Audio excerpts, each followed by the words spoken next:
My name is Sheila Job and I'm with Mimi's Caribbean Flavor. I'm the Mimi in Mimi Caribbean Flavor and I love to cook. There's no main recipe behind anything. I use this as my key.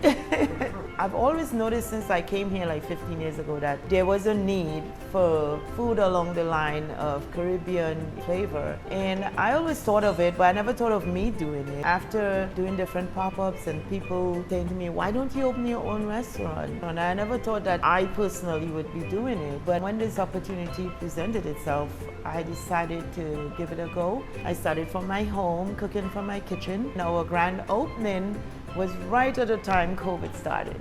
It was good in a way and bad in a way because we weren't fully established as yet, so we were able to tweak and do stuff accordingly to suit that type of environment at the time. We have calypso music where we're playing in the background. Sometimes you'll see me dancing out there, giving people that experience. I want people to have the experience of being in the Caribbean, but it's still in Northwest Arkansas. Caribbean food, I don't believe there's any other around. And therefore, to me, we got to stand out. And we stand out with the flavors. The food is actually Trinidad influenced. Since I'm from Trinidad and Tobago, I cannot cook as other people in the other country. You may have dishes from different islands, but it's made with a Trinidad influence and also not even Trinidad influence, but Mimi's influence. My grandkids call me Mimi, and when I was trying to find a name, I always want a word that people remember. I didn't want to give it a name where it couldn't identify with a person either. So my grandkids are sharing Mimi with the public. So we didn't really get a chance to really open. And one of the things I was like, okay, I know I can cook. What can I do to help? I got connected with a group that was actually serving the food. So back then I would make like 300 meals, 600 meals, and I would take it to them.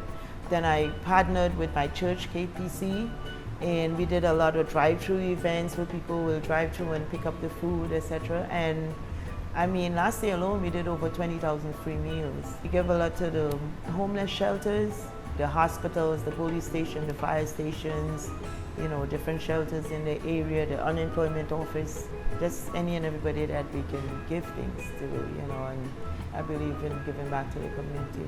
I came here via New York City. I spent 15 years in New York City. Went back to school, got a couple degrees, and Walmart relocated me here. 4 years ago, I got displaced. During the time that I've been here, it's quiet, nothing much to do, so I went back to school and I got 2 more degrees, Even though I have those 4 degrees, I choose to cook because I enjoy doing this. When people met with me for meetings and interviews, I would tell them what I did, as a project manager, and then I would tell them about the cooking side, and they always tell me when I speak about the cooking that I light up about it, They can see the passion behind it more. A lot goes into sampling and educating people on what the food is, because a lot of people don't know, but they're willing to try it. Most of the times I have to travel because especially the drinks, which is so heavy, it's just easier for me to travel. I normally travel like 10 and a half hours to Atlanta and do shopping there and come back. Sometimes I go to New York City and I shop. Sometimes I go to Texas, Kansas City. I just found a place there.